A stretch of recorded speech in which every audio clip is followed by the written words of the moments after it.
Selamat bertemu kembali dengan kami di Jemaat Fisdak bagi saudara dan saudari yang saya kasih dalam Yesus Kristus yang sudah bersama-sama meluangkan waktu untuk kita berbakti, beribadah dengan mempelajari pelajaran sekolah sahabat kita pada saat ini. Baik, seperti biasa kita akan mendengarkan satu lagu pujian dan kemudian saya akan mengundang Ibu Saudari Lucy dari California untuk dapat membawakan doa buka untuk acara ibadah kita. Silakan, Dek.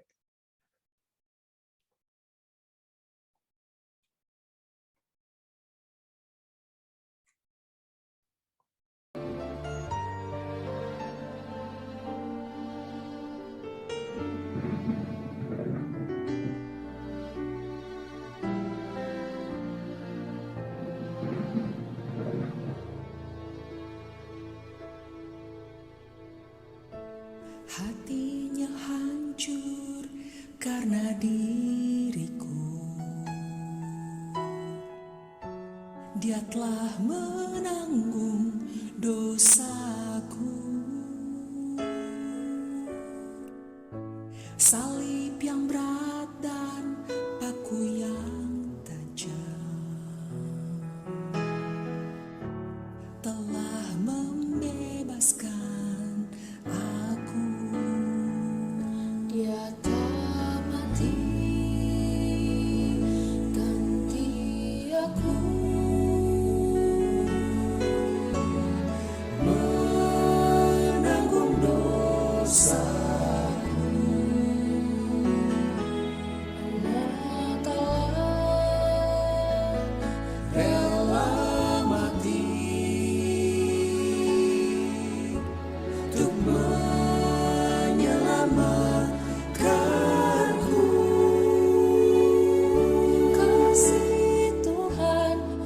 Serahkan hidupnya,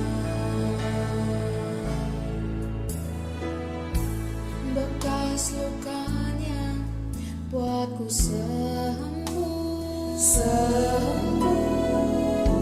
Darahnya ganti hidupku, mahkota duri di kepalanya, hilangkan dosa dan derita. Dia telah mati ganti aku, menanggung dosa.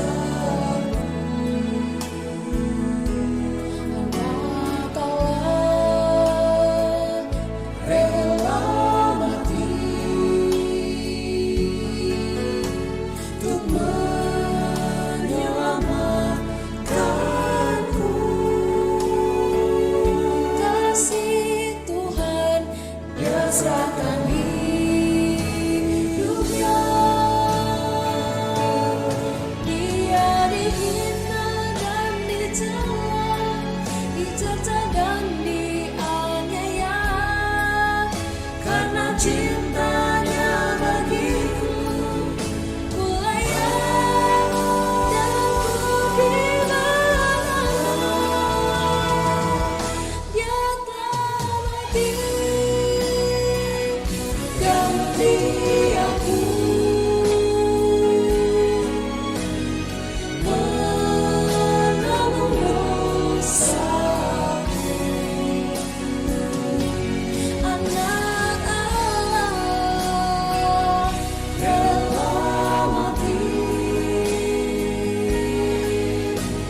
untuk menyelamatkanku. Selamatkanku, kasih Tuhan dia serahkan hidupnya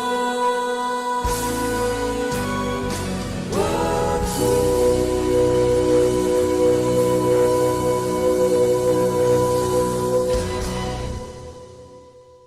Wow, kita memuji dan membesarkan nama Tuhan ya yang telah dibawakan The Voice of Family yang selalu membawakan lagu-lagu pujian bagi kita. Kepada sahabat saya, Ibu yang nyanyi tadi adalah sahabat dekat saya Fitri ya. Saya ucapkan terima kasih banyak. Baik saudara sekalian, mari kita mengikuti doa buka yang akan dibawakan oleh saudari Lucy. Silakan. Di unmute ya. Kita berdoa.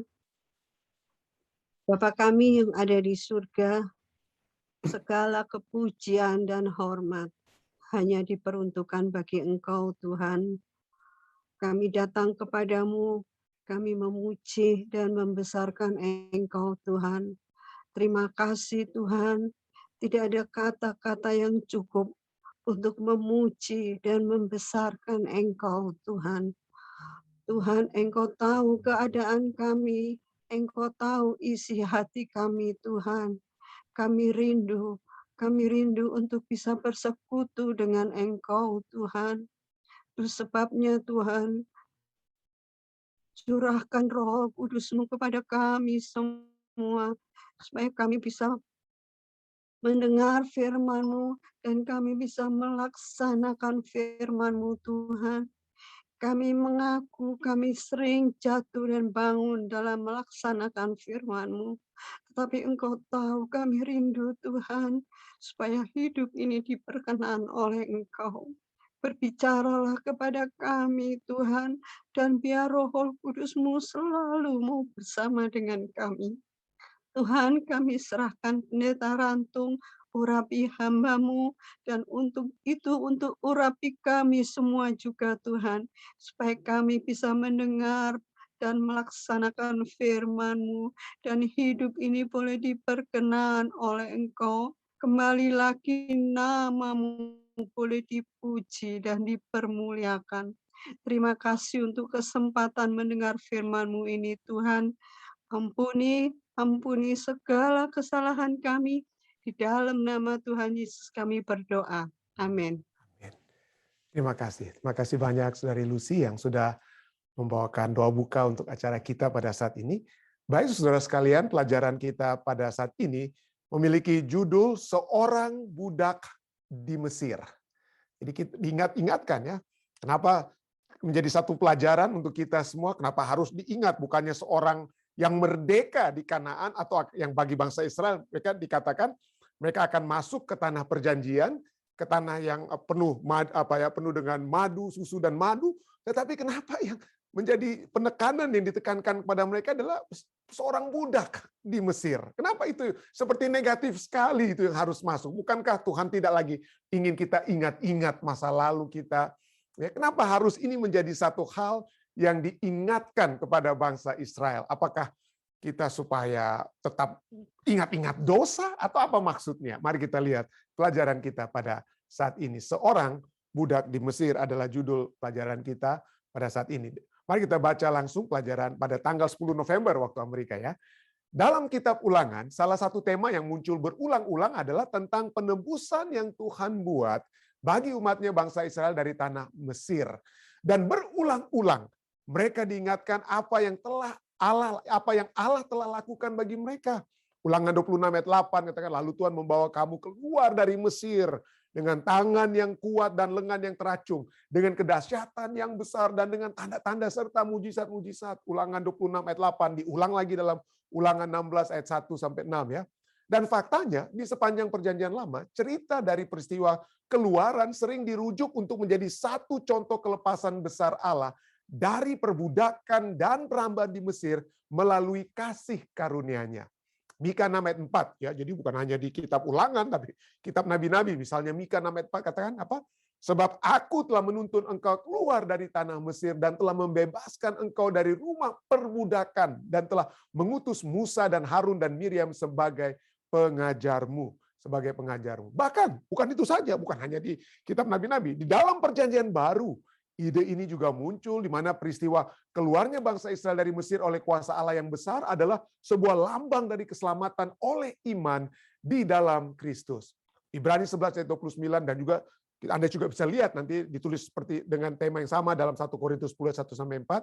Tapi Ibrani 11 ayat 29 katakan karena iman maka mereka telah melintasi laut merah sama seperti melintasi tanah kering. Sedangkan orang-orang Mesir tenggelam ketika mereka mencobanya juga. Bacalah Ulangan 5 ayat 6 sampai 22 di mana Musa mengulangi hukum tersebut 10 perintah Musa ulangi ya, yaitu ketentuan dasar dari perjanjian mereka dengan Yahweh, dengan Allah ya. Coba perhatikan hukum yang keempat dan alasan diberikan hukum tersebut. Apa yang sedang disampaikan di sini yang menyatakan realitas dari hukum dan kasih karunia. Kalau kita baca Yeremia 6 ayat 22, ayat 6 itu mulai berbicara dengan hukum yang pertama ya. Ayat 6 sampai apa ya? Ayat 8 hukum yang ke apa ya? Ayat 6 7 hukum pertama, lalu ayat apa ya? Ayat 8 hukum kedua, ayat ke-9 hukum ketiga, lalu kemudian apa? Ayat ke-12 dari Ulangan 5 itu berbicara, kita lihat apa seperti diminta oleh pelajaran sahabat kita untuk kita fokuskan apa? Tetaplah ingat dan kuduskanlah hari Sabat seperti yang diperintahkan kepadamu oleh Tuhan Allahmu. Tetaplah ingat 6 hari lamanya ini engkau bekerja ya, dan seterusnya kita lihat ya. Hampir bersamaan dengan Keluaran 20 tentang apa yang Tuhan lakukan, tetapi sekarang penekanannya itu apa ya? Tentang apa yang harus kita lakukan kepada sesama kita juga. Ayat 15, sebab haruslah kau ingat bahwa engkau pun dahulu budak di tanah Mesir, dan engkau dibawa keluar dari sana oleh Tuhan Allahmu dengan tangan yang kuat dan lengan yang teracung. Itulah sebabnya Tuhan Allahmu memerintahkan engkau merayakan hari Sabat. Lalu hormatilah ayah ibumu dan hukum-hukum selanjutnya. Anda bisa membaca ya, yang bagaimana Tuhan menyatakan. Mari kita terus saja ke apa ya penulis pelajaran sekolah Sabat kita tuliskan ya. Musa mengulangi perintah dasar untuk beristirahat pada Sabat hari ke-7. Tetapi dia memberikan sebuah penekanan tambahan pada hukum tersebut. Artinya, meskipun telah ditulis di batu seperti yang tertulis di dalam kitab Keluaran, di sini Musa sedang memperluas, menambahkan apa yang telah diberikan kepada mereka, dari apa yang telah diberikan kepada mereka sebelumnya. Apa itu? Jadi memelihara Sabat bukan hanya sebagai sebuah peringatan akan penciptaan seperti dalam kitab Keluaran 20 ya. Waktu lalu saya sudah sempat bahas cukup mendetail tentang hal ini ya.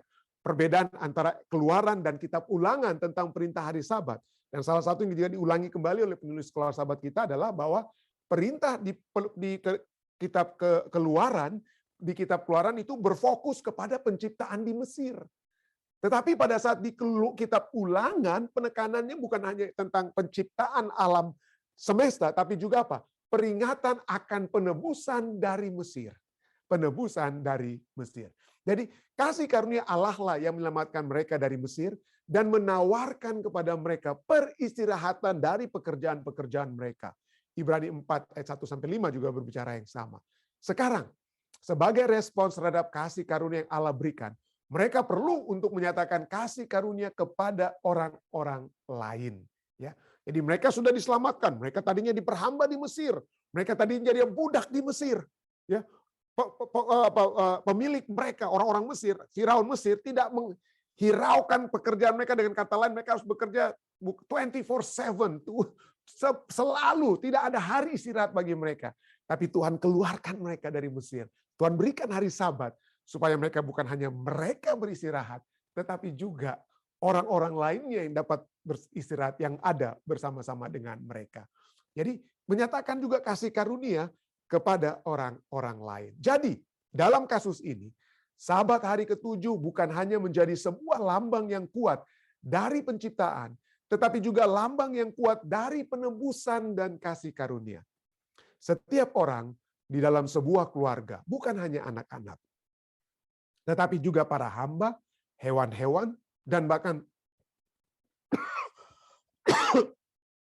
saya mohon maaf.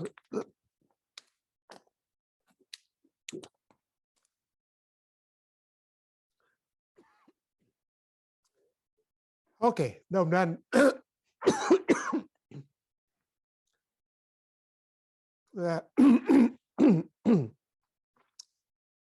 sekali lagi saudara, saya mohon maaf. Mudah-mudahan saya bisa lanjutkan ya.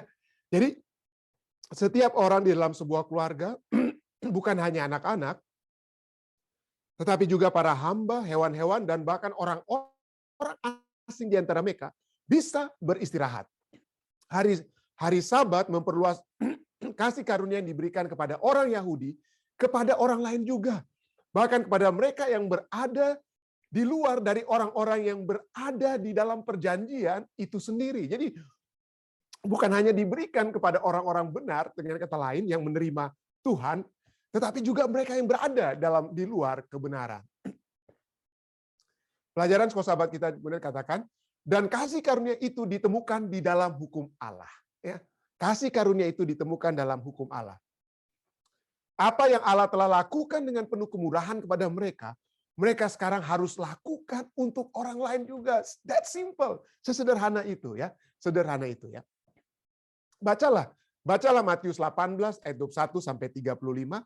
Dalam cara apa prinsip dari perumpamaan ini dinyatakan dalam perintah hari Sabat. Dan secara khusus seperti yang ditekankan dalam kitab Ulangan. Nah, kalau kita membaca, kalau saudara dan saya membaca kitab Matius 18 ayat 21 sampai 35, Yesus memberikan perumpamaan tentang seorang raja, ada seorang hambanya yang berhutang kepada raja tersebut. Hutang yang besar. Wah, rajanya sudah tuntut sang hamba untuk bayar hutang tersebut. Jual semua harta milikmu. Waduh, tapi dia kemudian datang pada raja, dia bermohon, "Raja, saya nggak sanggup lagi. Saya tidak bisa lagi menjual semua dan lain sebagainya." Dia katakan, "Tolong ampuni saya." Lalu sang raja kata, "Oke, saya ampuni engkau. Hutang-hutangmu sudah habis. Tidak ada lagi. Pulanglah kamu dengan damai." Pulanglah kamu dengan damai. Lalu apa yang terjadi? Pada saat dia keluar, dalam Matius 18 perumpamaan ini, orang tersebut keluar, lalu dilihat ada orang lain yang memiliki hutang yang sangat kecil sekali. Lalu apa yang dia lakukan kepada orang yang lebih berhutang sedikit kepadanya, kepada orang yang baru saja diampuni oleh sang raja? Waduh, dia tuntut, "Kamu bayar utangmu. Kamu bayar utang." Waduh, dia minta maaf. Yang orang yang kedua ini berhutang kepada orang pertama ini, "Waduh, minta maaf, saya nggak punya uang untuk bayar." Dia tidak peduli. Dia dilakukan apa? Dia masukkan orang tersebut ke dalam penjara. Lalu raja mendengar hal tersebut, ya. Raja mendengar hal tersebut, dan apa yang terjadi? Orang yang pertama yang diampuni tersebut pun mendapatkan apa ya? Mendapatkan hukumannya. Jadi disinilah kita bisa melihat bahwa Allah, kita dapat melihat kasih karunia. Kasih karunia itu di dalam apa? Di dalam hukum tersebut. Dan kalau kita lihat hukum yang menjadi penekanan, yang ditekankan, lebih sering ditekankan di dalam kitab Ulangan, itu adalah hukum apa ya? Bukan hukum ke-6, 7, 8, 9, 10, tapi hukum yang keempat. Kenapa? Karena mungkin Tuhan tahu ini adalah suatu hukum yang akan menjadi masalah di antara orang-orang yang mengaku sebagai umat Tuhan. Ya, yang tidak ada, boleh dikatakan tidak ada hukum-hukum lain yang sering diulang-ulangi oleh Allah di dalam kitab Ulangan selain hukum hari Sabat. Dan tidak ada hukum yang dimulaikan dengan ingatlah kamu untuk tidak membunuh, ingatlah kamu untuk tidak berzina. Tidak ada diingatkan, tapi yang diingatkan itu pertama-tama adalah apa ya? Adalah kata apa? Sehubungan dengan kata ingat atau peringatan itu dihubungkan dengan hukum yang keempat. Jadi mari kita lihat adanya hubungan antara Sabat dan peringatan.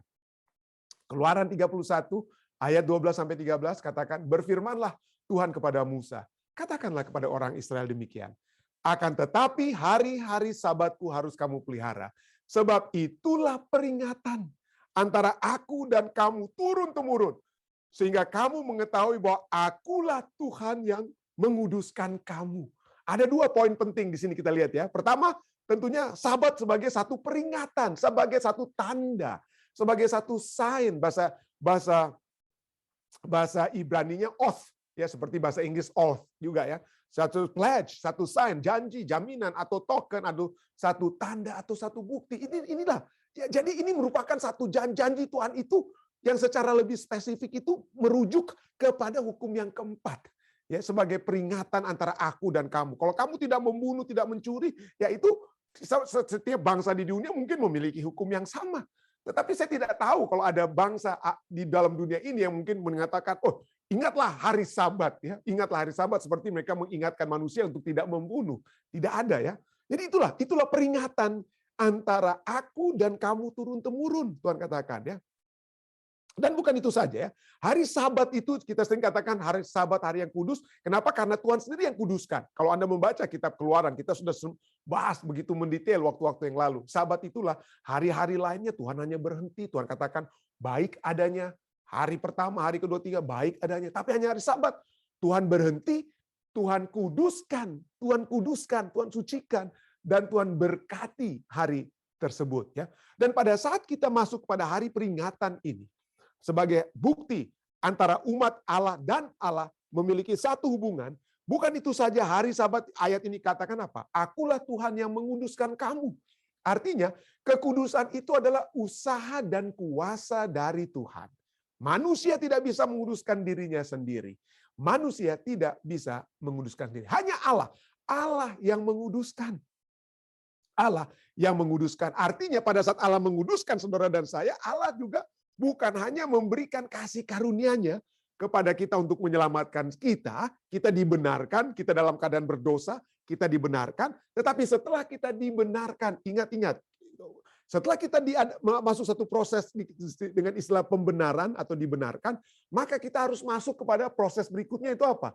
Penyucian, kekudusan. Dan bagaimanakah kita dibenarkan? Kita dibenarkan oleh Kristus melalui darahnya, kita melalui kematian Kristus. Bagaimana kita dikuduskan agar supaya kita hidup dalam kebenaran Tuhan? Allah yang menguduskan kita. Jadi ingat, sehingga kamu mengetahui bahwa akulah Tuhan yang menguduskan kamu. Allah yang memberikan kasih karunia, Allah yang memberikan kekudusan. Dan tanpa kekudusan, Ibrani 12 ayat 14 katakan apa? Tanpa kekudusan tidak seorang pun akan melihat Tuhan. Itu Ibrani 12 ayat 14. Jadi kita jangan hanya berhenti dibenarkan. Kita harus pindah ke proses berikutnya, itu apa? Dikuduskan. Jadi, dan Sabat ini menjadi hari apa ya? Hari peringatan, ya. Dan bukan itu saja. Kita akan membahas bukan hanya Sabat dan peringatan, tetapi juga Sabat dan ingatan. Ya, saya suka sedikit bermain-main kata sedikit ya. Jadi Sabat bukan hanya peringatan seperti dalam Keluaran 31 ayat 12 sampai 13, peringatan antara aku dan kamu. Tetapi kalau kita baca tentang Sabat dan ingatan, maka Ulangan 5, 12 sampai 15 juga katakan ini. Tetaplah ingat, saudara-saudara, tetaplah ingat peringatan kita. Jangan lupakan. Tetaplah ingat dan kuduskanlah hari Sabat seperti yang diperintahkan kepadamu oleh Tuhan Allahmu. Ayat 15, sebab haruslah kau ingat bahwa engkau pun dahulu budak di Mesir dan engkau dibawa keluar dari sana oleh Tuhan Allahmu dengan tangan yang kuat, dengan lengan yang keracung. Itulah sebabnya Tuhan Allahmu memerintahkan engkau merayakan hari Sabat. Tuhan mau saudara dan saya itu ingat. Dan ingat kita kepada Tuhan yang menyucikan kita. Ingat, Tuhan yang menyucikan kita, kita harus ingat Dia. Kapan kita secara spesifik memiliki satu waktu untuk mengingat Dia? Hari Sabat. Ya, Tuhan katakan, Tuhan tahu kita semua ini seringkali apa? Sangat penuh hari-hari kita dengan hal-hal yang kita lakukan untuk pekerjaan dan lain sebagainya. Tapi Tuhan selalu dari semula dikatakan, ingat, satu hari saja. Ya, khususkan buat aku. Berhenti seperti aku berhenti memberi contoh kepadamu. Diberkati karena aku memberkati hari ini. Kuduskan hari ini, pisahkan hari ini dari hari lainnya. Itulah sebabnya Sabat disucikan. Ya, Sabat disucikan dan Tuhan mau kita ingat. Nah, Tuhan mau kita ingat. Nah, masalahnya ya, kita ini sering lupa. Ya, kenapa kita sering lupa? Kenapa kita tidak memiliki konsep mengingat seperti yang Allah miliki, ya. Nah, itulah sebabnya karena saya sudah bertanya ya, kenapa kita tidak memiliki konsep seperti Allah yang mengingat? Mari kita lihat bagaimana caranya pada saat Allah mengingat, ya. Saya bisa saja saya ingat-ingat orang tua saya ingat-ingat orang lain, tapi ya saya sebatas ingatan saja, sebatas mental, hanya di mental saya, dalam otak saya bisa berhenti saja di otak pada saat saya mengingat seseorang atau sesuatu, ya. Jadi tapi bagaimana pada saat di dalam Alkitab dikatakan Allah yang mengingat? Supaya saudara dan saya juga bisa mengikuti contoh Allah yang mengingat di dalam Alkitab. Bagaimana caranya? Nah, di dalam Alkitab tentang Allah yang mengingat, kita bisa lihat ya. Misalnya, Keluaran 2, ayat 23-24, ayat yang saya sudah pernah bahas itu lalu ya. Orang Israel, matilah Firaun di Mesir ya, yang kenal dengan Yusuf. Lalu kemudian apa? Orang Israel mengeluh karena perbudakan. Dan mereka berseru-seru sehingga teriak minta tolong mereka karena perbudakan itu sampai kepada Allah. Tolong Tuhan. Keluaran 2:24 katakan Allah mendengar mereka mengerang. Lalu ia mengingat kepada perjanjiannya dengan apa? Dengan Abraham, Ishak dan Yakub. Jadi Allah mengingat. Ya. Dan pada saat kita melihat konsep kata mengingat di dalam Alkitab seperti Allah mengingat, maka kita akan mengingat kata bahasa Ibraninya itu zakar. Zakar, ya. Zakar artinya mengingat, to remember. Dan ini bukan hanya kita mengingat sebatas dalam pikiran kita. pada saat Allah mengingat, itu bukan hanya ada dalam kepikiran Allah. Aduh, iya betul ya, ada orang Israel nih. Iya deh. Nantilah saya akan kunjungilah kalau waktunya tepat ya, saya akan kunjungi mereka. Ya, Allah bisa saja hanya sebatas mental ya. Tetapi di dalam Alkitab kata zakar itu memiliki dua konotasi. Pertama, mengingat dalam sebagai mental exercise dalam pikiran, tetapi yang kemudian setelah dalam pikiran itu keluar melalui apa? Action, direct action untuk orang yang diingat. Jadi jangan hanya saya mengingat-ingat saudara dan hanya mati di situ saja. Tapi apa yang kita buat berikutnya setelah kita mengingat seseorang atau sesuatu. Ya. Dan kita lihat Kejadian 8 ayat 1 ya. Kita lihat. Ya. Kalau kita lihat di dalam apa? Di dalam kitab Keluaran, pada saat Allah mengingat, remember, lalu dia apa? Apa yang terjadi dalam Keluaran 3? Kemudian kita lihat bagaimana proses dikeluarkannya bangsa Israel dari Mesir itu kemudian apa? Terjadi. Ada action, direct action di pihak Allah. Dan ini juga kita lihat. Setiap kali kata Allah mengingat di dalam Alkitab, misalnya Kejadian 8 ayat 1. Maka Allah mengingat Nuh dan segala binatang liar dan segala ternak yang bersama-sama dengan dia dalam bahtera itu. Dan hanya Allah bukan hanya mengingat, apa yang kemudian Allah lakukan. Dan Allah membuat angin menghembus melalui bumi sehingga air itu turun. Jadi kalau Allah mengingat Anda dan saya dan Anda, kita diingat oleh Tuhan, itu artinya Tuhan akan melakukan sesuatu bagi kita. Tuhan akan melakukan direct action bagi kita. Demikian juga waktu Allah mengingat Rahel, Kejadian 30 ayat 22. Lalu ingatlah akan Rahel, Allah mendengarkan permohonannya serta membuka kandungannya. Lahirlah si Yusuf. Yusuf kenapa? Karena Allah yang mengingat. Allah yang apa? Allah yang mengingat. Jadi Allah yang mengingat itu berarti Allah yang bertindak. Ya, Allah yang bertindak. Ia mendengar mereka mengerang. Lalu mereka apa? Allah melihat. Jadi pada saat Allah melihat orang Israel, lalu kemudian apa ya? Dia bukan hanya dia bertindak, dia juga apa? Memperhatikan mereka. Keluaran 2 ayat 25. Jadi kita sudah lihat ya. Ayat 24 kita sudah baca. Keluaran 2 ayat 24. Allah mendengar mereka mengerang, lalu mengingat kepada perjanjiannya dengan Abraham, Ishak dan Yakub. Ayat 25, ayat berikutnya. Maka Allah melihat orang Israel itu. Setelah dia ingat, dia melihat orang Israel itu dan Allah memperhatikan mereka. Dan perhatian Allah itu menyebabkan mereka keluar dari Mesir.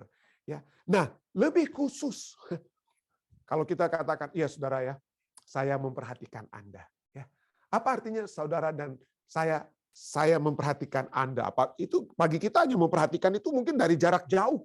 Ya, kita perhatikan itu jarak jauh. Ya, tetapi pada saat Alkitab kita sudah pelajari pada saat Allah bertindak. Pada saat dia ingat, maka dia apa? Dia bukan hanya di dalam pikirannya, tapi dia bertindak. Tapi bagaimana pada saat Allah memperhatikan? Nah, kata memperhatikan, bahasa Inggrisnya, Alkitab bahasa Inggrisnya, God was concerned, took notice, acknowledge, atau knew. Dan Anda lihat, kata yang digunakan ini adalah bahasa Ibrani-nya yada. Yada, to know. Mengetahui, Allah memperhatikan, Allah apa? Allah itu dekat sekali dengan orang-orang yang berteriak minta tolong. Seberapa dekatnya, seberapa yadanya Allah ini, seberapa yadanya Allah. Nah, saya sudah pernah bahas waktu lalu, saudara ya. Saya pernah bahas bahwa kata yada itu yang digunakan dalam Keluaran 22 ayat 25, Allah memperhatikan, Allah mengetahui mereka, Allah took notice of them, Allah acknowledge, Allah knew them, Allah memperhatikan mereka. Itu kata yang sama, dari akar kata yang sama itu dituliskan dalam Kejadian 4 ayat 1. Kejadian 4 ayat 1 bahasa Inggrisnya, and Adam knew Eve, his wife, and she conceived. Sekarang Adam mengetahui Hawa, istrinya, dan mengandunglah si Hawa. Bahasa Inggrisnya menggunakan kata knew, yada. Bahasa Indonesia, Alkitab bahasa Indonesia itu lebih diperjelas apa itu mengetahui. Bahasa Indonesia lebih jelas apa yang dikatakan di situ. Kemudian manusia itu bersetubuh menjadi satu tubuh, ya, menjadi satu tubuh dengan Hawa istrinya. Ya. Jadi pada saat kita mendengar atau membaca ayat-ayat seperti Keluaran 2 ayat 25, Allah memperhatikan atau kita mendengar Allah memperhatikan saudara dan saya. Artinya Allah menjadi satu jiwa dengan kita. Ya, bukan kita menjadi Allah, tidak ya. Kita tidak menjadi Allah. Tetapi Allah betul-betul berada di dalam, istilah bahasa Inggrisnya, in our shoes. Dia memakai sepatu kita, dia merasakan penderitaan kita, dia merasakan keberadaan kita. Itulah kalau Allah yang mengingat, Allah yang memperhatikan, dia bertindak. Kenapa? Karena bukan hanya bangsa Israel yang saat itu menjadi budak, tetapi Allah merasa seakan-akan dia sendiri yang menjadi budak, dia yang dicambuk oleh orang-orang Mesir yang memperbudak umat-umatnya. Karena Allah menjadi satu tubuh dengan umat-umat tersebut. Jadi itulah sebabnya Allah katakan jangan kita lupa. Jangan kita lupa dia. Jangan kita lupa. Hati-hatilah. Hati-hatilah, jangan engkau melupakan Tuhan Allahmu. Apabila engkau sudah makan dan kenyang, saya sudah pernah bahas ini ya. Apabila engkau sudah makan dan kenyang, orang Manado bilang sota bae, udah jadi orang di tempat mana. Jangan lupakan Tuhan Allahmu. Pada saat engkau sudah makan dan kenyang, mendirikan rumah-rumah yang baik, jangan engkau tinggi hati. Jangan tinggi hati sehingga engkau melupakan Tuhan Allahmu yang membawa engkau keluar dari Mesir, dari rumah perbudakan. Dan bagaimana caranya supaya kita ingat Tuhan? Ingat Tuhan. Ya, pencipta kita yang melepaskan kita. Hari Sabat. Kita menguduskan hari Sabat. Kata yang sama supaya tidak melupakan Tuhan. Pada saat kita sudah makmur dan lain sebagainya, kata yang sama tentang zakar tersebut. Ingat, itu diulangi dalam Ulangan 5, 12-15. Tetaplah ingat dan kuduskanlah hari Sabat seperti yang diperintahkan kepadamu oleh Tuhan Allahmu. Sebab haruslah kau ingat bahwa engkau pun dahulu budak di tanah Mesir dan engkau dibawa keluar dari sana oleh Tuhan Allahmu dengan tangan yang kuat, dengan lengan yang teracung. Itulah sebabnya Tuhan Allahmu memerintahkan engkau merayakan hari Sabat. Engkau diperintahkan hari Sabat supaya engkau tahu engkau dulu budak. Engkau pada saat engkau tahu engkau budak, engkau tahu Tuhan itu. Engkau tahu engkau akan apa? Mengetahui siapa Tuhanmu. Jadi ingat itu adalah mental exercise. Kita ingat, tetapi juga pada saat itu kita ingat, pada saat Tuhan mengingat, ada 2 poin, mental exercise dan apa? Direct action. Itulah sebabnya hal yang sama Tuhan berikan. Ingat Sabat, kenapa? Rayakan Sabat. Kuduskan Sabat. Jangan hanya ingat, kuduskan Sabat. Rayakanlah hari Sabat tersebut. Ya. Jadi inilah poinnya kita bisa lihat ya. Jadi Allah tidak ingin kita lupa. Kenapa? Pertama ada 3 poin yang kita bisa lihat dari ayat-ayat ini ya. Poin pertama, Allah tidak ingin kita lupa tentang keselamatan, ya, keselamatan Allah, keselamatannya, agar supaya kita dapat menurutinya. Agar supaya kita dapat menurutinya. Kita ingat-ingat terus apa yang harus kita ingat, sahabat, keselamatan Allah. Allah yang telah menyelamatkan saya. 6 hari Tuhan sudah melindungi saya telah selamat masuk ya. Kehidupan saya telah dituntun, diberkatinya, saya dalam apa? Dalam keselamatan Tuhan, khususnya keselamatan dari dosa yang Tuhan sudah berikan ya. Jadi sebablah haruslah kau ingat bahwa engkau dahulu budak di tanah Mesir dan engkau dibawa keluar dari sana oleh Tuhan Allahmu dengan tangan yang kuat dan lengan yang teracung. Ingat Tuhan, ingat keselamatan itu bukan karena saya sudah jago, tidak, Tuhan.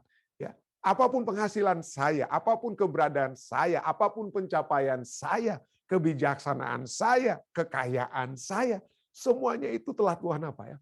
Tuhan yang berikan. Tuhan yang berikan. Dan supaya kita lebih menuruti Tuhan. Dan yang kedua, poin kedua, jangan lupa apa? Jangan lupa keselamatan agar kita menurutinya. Poin pertama, yang kedua, jangan lupa keadaan kita sebelumnya agar kita memiliki pengasihanan atau mengasihi orang lain. Jadi kita diingatkan, kita jangan lupa. Kenapa? Judul pelajaran sekolah sahabat kita, kamu budak. Ya, kamu budak, kenapa? Supaya kita tahu keberadaan kita. Keberadaan kita itu siapa? Sama-sama budak. Ya, sama-sama budak kita. Dengan kata lain. Ya. Ulangan 5:11. Sebab haruslah kau ingat bahwa engkau pun dahulu budak di tanah Mesir. Engkau dibawa keluar oleh Tuhan Allahmu dengan tangan yang kuat, dengan tangan yang teracung. Oleh sebab itu Tuhan memerintahkan engkau merayakan hari Sabat. Selalu diulang-ulangi. Ya. Dan pada saat kita mengingat, aduh saya dulunya budak. Aduh betul ya pendeta, saya dulu waktu pertama kali di Amerika, pendeta, aduh saya numpang-numpang orang, minta tolong orang untuk diantar saya diantar untuk tempat bekerja saya. Ya, pertama kali datang ke Amerika. Kalau saya ingat-ingat itu dia, mungkin saat ini kalau lihat ada orang yang baru datang dari Indonesia, belum punya kendaraan, ya itulah saatnya saya apa ya, bantu mereka.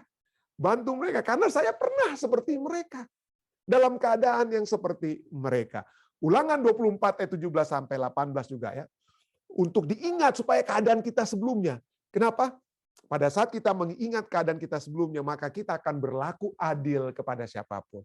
Kita akan memberikan pertolongan kepada orang yang memerlukan pertolongan karena kita tadinya perlu pertolongan tersebut. Ulangan 24, 17, 18, janganlah engkau memperkosa hak-hak orang asing atau anak yatim. Janganlah engkau mengambil pakaian seorang janda menjadi gadai. Haruslah kau ingat bahwa engkau pun dahulu budak di Mesir, dan engkau ditebus Tuhan Allahmu dari sana. Itulah sebabnya aku memerintahkan engkau melakukan hal ini. Jadi yang pertama, keselamatan Allah agar kita dapat menuruti hukum-hukumnya. Kita harus mengingat keadaan kita sebelumnya. Supaya kita tidak sombong, tidak iri, tinggi hati. Bukan itu saja. Kalau kita mengingat keadaan kita sebelumnya, maka kita akan memiliki kasih kepada orang lain, pengasihanan kepada orang lain. Dan yang ketiga, apalagi yang harus kita ingat? Hal yang ketiga yang harus kita ingat adalah kita harus mengingat keberdosaan kita. Kita sebagai orang berdosa. Harus kita ingat-ingat, bukannya kita harus lupakan dosa-dosa kita. Mungkin kita harus melupakan dosa-dosa spesifik ya. Tapi mungkin juga tidak harus, karena kita harus jadi pelajaran juga ya. Supaya kita tidak mengulangi. Atau keberdosaan kita dalam secara apa ya? Kita harus ingat keberdosaan kita agar kita bisa terus bersyukur, memuji Tuhan dalam pengampunan yang Tuhan berikan. Ulangan 9 ayat 7, ingatlah, janganlah lupa, 2 kali diulang-ulang ya. Ingatlah, janganlah lupa bahwa engkau sudah membuat Tuhan Allahmu gusar di padang gurun. Dosamu itu hebat di padang gurun. Hebat benar dosamu. Kades Barnea Tuhan ulang-ulangi itu ya. Apalagi Baal Peor, itu diingat-ingatkan terus kan keberadaan keberdosaan kita. Jangan lupa Baal Peor, jangan lupa Kades Barnea. Sejak engkau keluar dari tanah Mesir sampai kamu tiba di tempat ini, kamu terus-menerus berdosa. Kamu menentang Tuhan. Jadi kita harus mengingat keberdosaan kita. Kita manusia berdosa, jangan seperti orang Farisi. Ya, kita sudah ulang-ulangi, besok malam juga saya akan ulangi sedikit. Orang Farisi, Tuhan, saya nggak berdosa nih, pemungut cukai Tuhan yang berdosa. Pemungut cukai yang berdosa Tuhan. Saya enggak, saya lebih benar dari dia. Tapi Tuhan mau saudara dan saya mengingat keberdosaan kita. Supaya kita dapat selalu bersyukur. Kita selalu bersyukur atas kemurahan, kasih karunia, keselamatan, pengampunan yang Tuhan berikan. Dan Yesus sendiri katakan, ya, Yesus sendiri katakan apa? Berbahagialah orang yang berduka cita karena mereka akan dihibur. Nah, seringkali ini ayat ini kita gunakan kalau ada kedukaan ya, kalau orang berduka, ini ayat yang paling tepat yang berduka. Ini tentu saja. Tapi kita lihat ya, semua yang kalau kita lihat semua yang berduka cita di dalam ini, kalau kita sebagai anak-anak Tuhan, janganlah kita berduka cita seperti orang dunia, mungkin seperti begitu ya. Tetapi apa kira-kira yang dimaksudkan dengan berkabung di sini? Ya. Berbahagialah orang yang berduka cita karena mereka akan dihibur. Apa inti berduka cita yang dalam hal apa? Kematian orang itu mungkin yang poin kedua. Tapi tahukah saudara bahwa poin pertama, the first application, ya. The first application, berduka cita yang sesungguhnya yang membawakan penghiburan, ya, yang membawakan penghiburan yang harus kita syukuri. Itu duka cita yang bagaimana? Atau mungkin saya putar pertanyaannya. Kematian siapa yang saudara dan saya syukuri? Ya, mungkin kalau musuh-musuh kita syukuri kalau mereka mati ya, tapi seharusnya kita tidak lakukan ya. Tapi kekasih kita yang mana yang kematiannya kita syukuri? Oke, itu mungkin lebih tepat pertanyaannya. Kekasih kita yang mana yang kita syukuri kematiannya? Nggak ada kan? Nggak ada, hampir tidak ada. Hanya ada satu kekasih kita yang mati yang kita syukuri. Siapa itu? Yesus Kristus. Kematian Yesus Kristus yang kita syukuri. Jadi kita berduka cita ini dalam konteks apa kita berduka cita untuk mendapatkan kekuatan atau penghiburan? Inti daripada apa yang Yesus katakan di dalam Matius 5 ayat 4 itu adalah berduka cita seperti misalnya tertulis dalam Yeskiel 9 ayat 4. Saya pernah khotbahkan ini ya. Aku, Zakaria, bukan Yeskiel, Zakaria ya.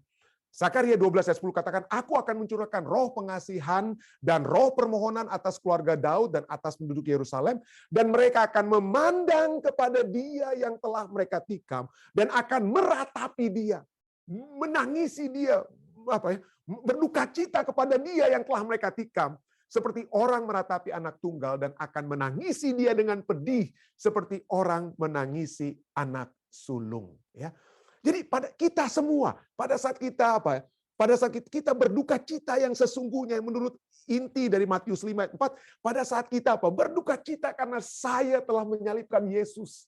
Dosa-dosa saya telah menyalibkan Yesus.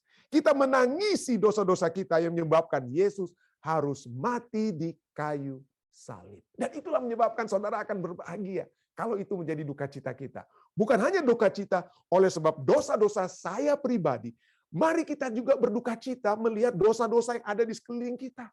Orang-orang yang semakin tidak ramah oleh sebab di masa pandemi kebaikan itu semakin berkurang, orang semakin jahat dan lain sebagainya, ya, kita dapat lihat. Kita melihat semuanya itu, kita harus berduka cita. Ya. Dan ini ayat Alkitab juga katakan, Yeskiel 9 ayat 4, firman Tuhan kepada Yeskiel, ya, berjalanlah dari tengah-tengah kota, yaitu Yerusalem, dan tulislah huruf T, bahasa Inggrisnya apa ya, and put a mark, ya, put a mark, bahasa Indonesia tulislah huruf T, tapi sebenarnya tanda, tulislah tanda pada dahi orang-orang yang berkeluh kesah, orang-orang yang berkeluh kesah, ya, who sigh and cry. Bahasa Inggrisnya apa? Ini orang-orang yang sedang berduka cita, orang-orang yang sigh and cry. Jadi yang pertama dari Zakaria tadi, kita berduka cita, kita meratapi kematian Yesus yang kita salibkan. Sekarang kita meratapi berduka cita oleh sebab apa? Oleh segala perbuatan-perbuatan keji yang dilakukan di sana. Kita berduka cita oleh sebab dosa-dosa saya pribadi, saya berduka cita oleh sebab dosa-dosa umat manusia yang semakin hebat, yang sudah semakin hebat, yang setan telah tawarkan. Dosa-dosa yang mana tadinya itu kekejian, sekarang sudah normal, sudah menjadi normal. Jadi inilah yang poin pertama. Marilah kita berduka cita. Pertama-tama, kita berduka cita karena dosa. Ya, berbahagialah orang yang berduka cita karena dosa. Ya, baru yang kedua ya, berduka cita karena kematian. Tapi tidak dikatakan kematian sini kan, tapi hanya dikatakan berduka cita. Alkitab katakan apa dari 2 ayat yang saya baca tadi? Kita orang yang berduka cita dari segi Alkitab adalah berduka cita karena dosanya dan meratap atau berduka cita karena dosa di sekelilingnya. Itulah istilah duka cita yang sesungguhnya yang dimaksudkan dalam Matius 5 ayat 4. Pada saat kita berduka cita karena dosa-dosa kita dan dosa di sekitar kita, maka kita akan dihiburkan. Tuhan akan katakan tidak lama lagi. Saudara-saudari yang saya kasih, tidak lama lagi Tuhan akan datang dan semua dosa ini akan apa? Akan berlalu. Inilah yang Tuhan mau. Tuhan mau agar kita tidak pernah lupa. Jangan kita lupa. Jangan kita lupa apa? Bahwa keselamatan Allah. Jangan kita lupakan keselamatan Allah. Supaya kita dapat menuruti hukum-hukumnya, kehendaknya. Ayat kedua, poin kedua maksud saya. Bukan ayat kedua ya. Jangan kita lupa keadaan kita sebelumnya. Agar kita memiliki pengasihanan kepada orang lain. Ya, kalau saya dulunya student labor di Unclub atau apa, mari kita melihat itu poin lainnya ya. Mari kita lihat keadaan kita sebelumnya. Dan poin yang ketiga, marilah kita mengingat, jangan pernah lupa keberdosaan kita agar kita bisa terus bersyukur di dalam pengampunan Allah. Kiranya ini dapat menjadi bagian kita semua. Saya bawa ini dalam nama Yesus. Amin. Baik, saudara-saudari sekalian, terima kasih banyak atas kebersamaan kita yang masih bersama-sama hingga saat ini ya. Kita bersyukur kita sudah bersama-sama lagi dalam acara tanya jawab mungkin saat ini jika ada kekuatan yang saya bisa miliki selain dari selain orang-orang tua kami yang biasa membantu saya, Pendeta Alex Rantung, Om Rain, ada pendeta-pendeta lainnya juga, Pendeta Mamuli dan khususnya Pendeta Raymond Lohonauman ini bersama-sama dengan kita. Ya, baik. Ada mungkin tambahan atau pertanyaan? Oh, silakan. Mungkin Papi? Ya, silakan. Oke. Saya terima kasih atas berita pekabaran, khususnya penekanan mengenai hari Sabat. Saya ingin menyampaikan pengalaman waktu jadi student kolportior ke Kalimantan. Saya pergi sebagai seorang student literatur yang disebutkan ke Sungai Kahayan Barito, Kalimantan Tengah. Di Sungai Kahayan itu ada satu desa. Desa ini sangat menarik sekali. Mereka tidak boleh keluar rumah pada hari Sabat. hari Sabtu.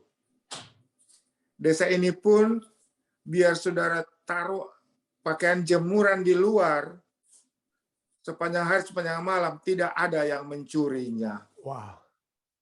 Lalu saya bertanya kepada mereka, kenapa hari Sabtu harus di rumah?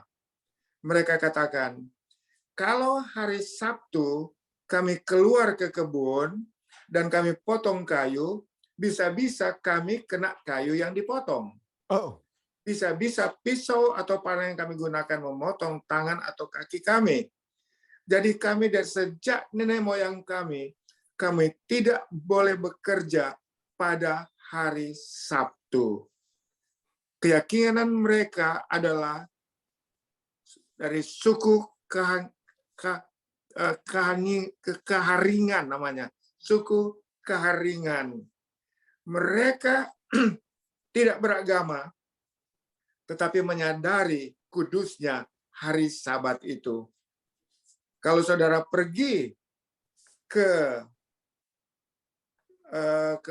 Kepulauan Sangir, ada satu desa, sudah ada gereja Advent kita di sana, tetapi beberapa banyak keluarga sudah sekian puluh atau 100 tahun lebih, seluruh mereka ini kuduskan hari Sabat. Jadi bagi saya, bagaimana Tuhan memberikan kepada mereka ilham atau memberikan kepada mereka khayal atau mimpi tentang kesucian hari Sabat itu. Dan untuk itu kita sangat bersyukur bahwa Sabat disebutkan, ingatlah kamu akan hari Sabat, karena sering kita melupakannya. Tetapi ada yang tidak mengenal Tuhan, mereka kuduskan pada hari Sabat itu. Itulah yang ingin saya sampaikan, pengalaman mengenai mereka yang belum menjadi umat Tuhan, tetapi sudah setia tetap kekudusan hari Sabat itu. Thank you. Terima kasih banyak. Terima kasih, kesaksian yang bagus sekali. Baik, Om Pendeta Reng, soalnya silakan. Terima kasih Pendeta Stephen, sangat sempurna dan dikuatkan oleh Pendeta Rantung Senior. Terima kasih. Amin. Thank you. Ya. Baik, Pendeta Raymond, silakan. Jika ada tambahan, jika ada. Ya, Pendeta Mamuli atau saudara lainnya, tambahan mungkin dari Bapak Simatupang atau saudara lainnya, silakan. Oke, terima kasih. Silakan. Kami dari Sangir Talaut. Ya. Terima kasih apa yang telah disampaikan oleh Pendeta Rantung Senior tentang perbaktian Sabat untuk Sangir Talaut, dan ada di Talaut di mana kami melayani di tempat itu di Desa Musi. Musi, betul. Di Desa Musi. Jadi mereka beribadah pada hari Sabat, dan sekarang mereka punya Gereja. tempat, dia punya atau golongan mereka dikatakan peribadatan adat. Peribadatan adat, dan tetap setia pada hari Sabat, dan ya, kalaupun kami masih tetap bertahan, ya, kalaupun Pendeta Alex Rantung masih tetap mempercayakan untuk datang ke Talaut, kami akan undang secara khusus untuk ada di Talaut untuk penyampaian kebenaran ini. Dan terima kasih, hari ini saya sudah dapat materi yang cukup bagus, baik untuk pelayanan pekerjaan Tuhan yang ada di Talaut tentang hari Sabat. Terima kasih Pendeta Rantung, luar biasa. Pendeta Stephen, terima kasih. Puji Tuhan. Terima kasih Pendeta Mamuli. Baik, ada lagi mungkin saudara-saudari lainnya? Jika tidak ada, mungkin dari live stream, Dek, mungkin ada tambahan atau pertanyaan yang disampaikan dari live stream, silakan, Dek. Ada pertanyaan Pendeta dari Om Didi. Dia tuliskan, apakah ingat Tuhan itu harus selalu berhubungan dengan kekayaan dan hari Sabat? Apakah ingat Tuhan harus dengan apa ya? Kalau kita lihat pada saat kita diperintahkan untuk mengingat Tuhan, dia katakan bukan hanya tentang apa ya? Tentang kekayaan atau hari Sabat, tetapi keseluruhan jiwa, ya, keseluruhan apa ya? Hati dan jiwa kita. Dengan kata lain digunakan kata apa ya? Kata waktu lalu kita sempat pelajari digunakan juga kata apa? Nefes ya, soul. Ya, jadi seluruh keberadaan kita, ya keseluruhan keberadaan kita itulah kita apa ya? Mengingat Tuhan atau mencintai Tuhan ya pada saat kita mengingat Dia. Jiwa dan raga. Ya, jiwa dan raga. Betul sekali nih. Jiwa dan raga, keseluruhan jiwa dan raga. Jadi bukan hanya harta, tapi jiwa dan raga mungkin tambahannya ya.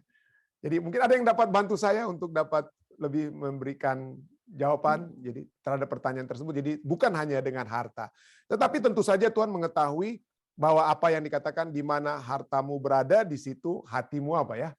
Berada. Jadi seringkali jadi itulah sebabnya hati itu yang menjadi mendapatkan penekanan. Kenapa? Karena hati inilah yang mungkin seperti jadi jurumudi ya, kemana kita mau akan pergi. Kalau harta itu kedudukan, posisi atau apalah itu di situlah ya. Jadi kita harus mengingat Tuhan, gantinya mengingat hati yang mengarah kemana itu. Hati yang sedang mengarah kemana itu yang harus kita jaga betul-betul hati kita. Ya. Thank you. Terima kasih. Ada lagi mau tambahkan hubungan dengan pertanyaannya Saudara Didi? Bapak Simatupang atau saudara-saudari lainnya?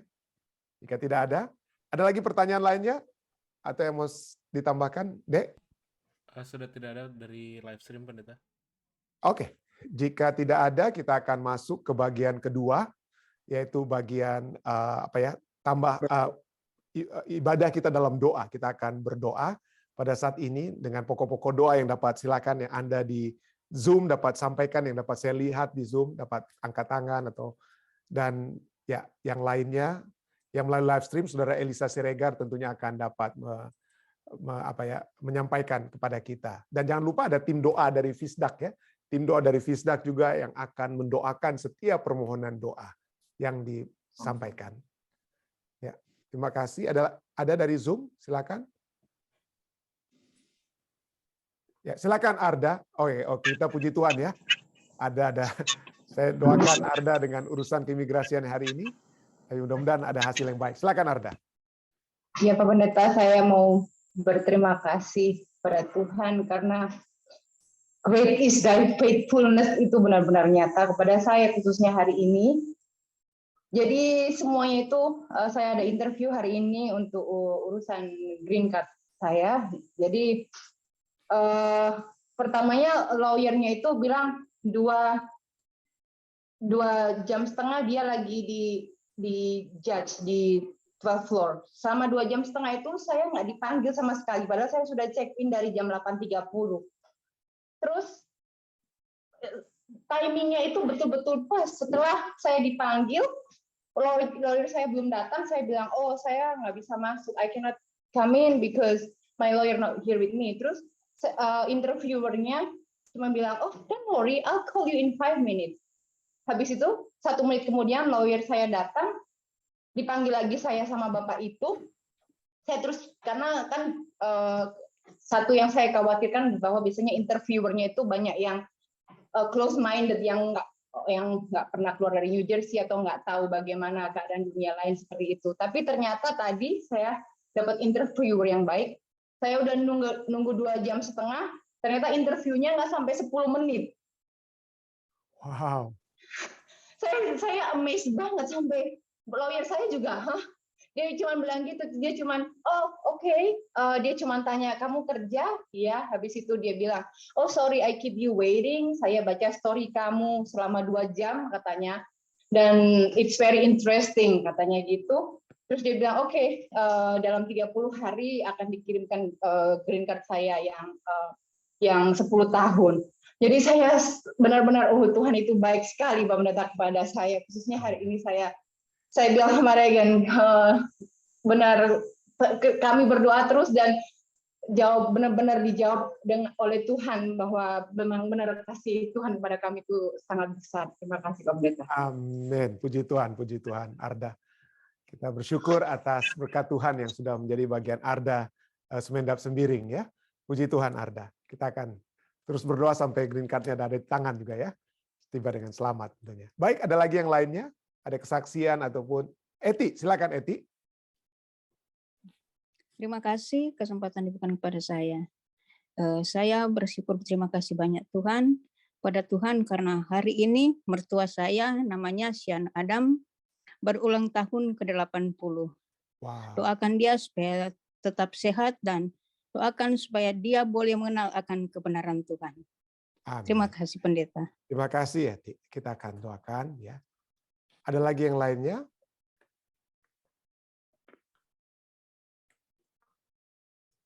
Ada lagi? Saya tidak lihat tangan-tangan di Zoom. Ini sudah ya, jika tidak ada, ya bagaimana dari live stream, Dek? Silakan, Dek. Yang pertama dari ketua lelaki pendeta kata tetap tolong doakan tantenya Ros Lapian dan suaminya yang kecelakaan beberapa minggu lalu yang masih dalam perawatan, dan juga tetangganya Ibu Irene Olsen yang baru selesai dioperasi dalam pemulihan. Lalu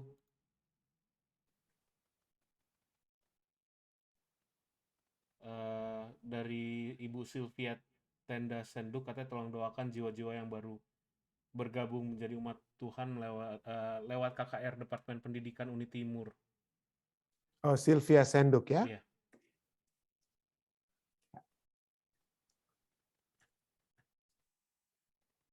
Lalu ada silent request dari Ibu Pendeta Paruntu dan juga dari Kalili. Ya. Baik, ada lagi? Jika tidak ada, mari kita bersatu di dalam doa.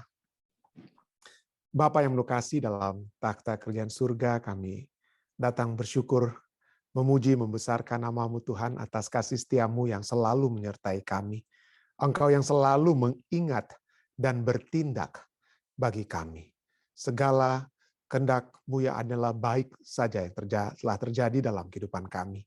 Seperti yang telah terjadi kepada umat-umat-Mu. Walaupun kami sebagai umat-Mu yang seringkali melupakan Engkau Tuhan. Kami tidak memusatkan Engkau di dalam kehidupan kami. Kami tidak mengingat Engkau dengan seluruh jiwa raga kami, Tuhan.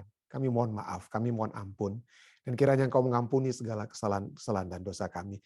Kiranya segala karakter-karakter yang tidak seharusnya kami miliki sebagai umat-umat Tuhan dapat Engkau jauhkan dari kami. Bantulah kami, Tuhan, untuk menjauhkan hal tersebut. Sehingga kami hanya dapat memiliki karakter-karakter yang layak untuk dapat bersama-sama dengan Engkau di dalam kerajaan-Mu. Dan untuk mendapatkan hal tersebut, Tuhan, hanya kasih karunia-Mu sajalah yang akan menyanggupkan kami melakukannya. Kami berdoa, Tuhan, kiranya Engkau selalu menuntun kami, sehingga kami dapat selalu berdiri di hadapan-Mu, melihat kebesaran-Mu dan betapa kecilnya dan berdosanya kami. Kami dapat selalu bergantung sepenuhnya kepada-Mu di dalam kehidupan kami. Kami juga dapat melakukan yang terbaik yang dapat kami lakukan bagi sesama kami, Tuhan. Terima kasih Tuhan, terima kasih atas pelajaran kuatan dari firman-Mu yang telah menjadi bagian kami juga. Kami berdoa dan mengucap syukur atas penyertaan surga bagi Arda Sumendap Sembiring Tuhan. Kesaksian yang dibawakan kami hanya melihat bagaimana Engkau Allah yang maha besar. Segala keraguan-raguan yang tadinya mungkin kami sebagai manusia miliki, Engkau telah jawab. Pada saat kami serahkan semuanya, kami dapat lakukan yang terbaik dan kami serahkan semuanya. Dan kami bergantung sepenuhnya, maka Engkau yang akan bertindak. Terima kasih Tuhan atas apa yang Engkau sudah lakukan, apa yang sudah Engkau nyatakan di dalam kehidupan Arda, dan kiranya ini dapat menjadi satu hal yang menjadi kekuatan bagi keluarga Sumendap Sembiring untuk tetap bergantung, berserah sepenuhnya kepadamu Tuhan. Hamba-Mu juga berdoa bersama-sama dengan Saudari Eti Sumanti bagi mertuanya, Ibu Shane Adam yang berulang tahun pada saat ini ke-80 tahun. Kami berdoa kiranya tangan Tuhan akan terus memberikan kekuatan dan kesehatan kepada Ibu Shane Adam. Dan juga tentunya kami berdoa agar Roh Kudus dapat terus berbisik di dalam hatinya. Sehingga jika dia dapat juga memiliki kesempatan Tuhan untuk mengetahui kebenaran-Mu secara keseluruhan Tuhan. Kami berdoa Tuhan kiranya ini dapat menjadi satu hal yang memberikan sukacita yang besar bagi Eti dan bagi kami semua. Bersama-sama dengan Ibu Sylvia Senduk juga kami mendoakan KKR dari Departemen Pendidikan di Uni Indonesia kawasan Timur Tuhan. Kiranya Tuhan bukan hanya memberikan kekuatan kepada orang-orang yang mendengarkan firman-Mu untuk dapat mengambil keputusan Tuhan, untuk mengikut Engkau dengan sepenuhnya, tetapi juga kekuatan bagi setiap umat Tuhan yang membawakan pekabaran itu menjadi anggota panitia dari KKR tersebut dan hal-hal lainnya yang telah dilakukan untuk dapat membawakan pekabaran tersebut Tuhan.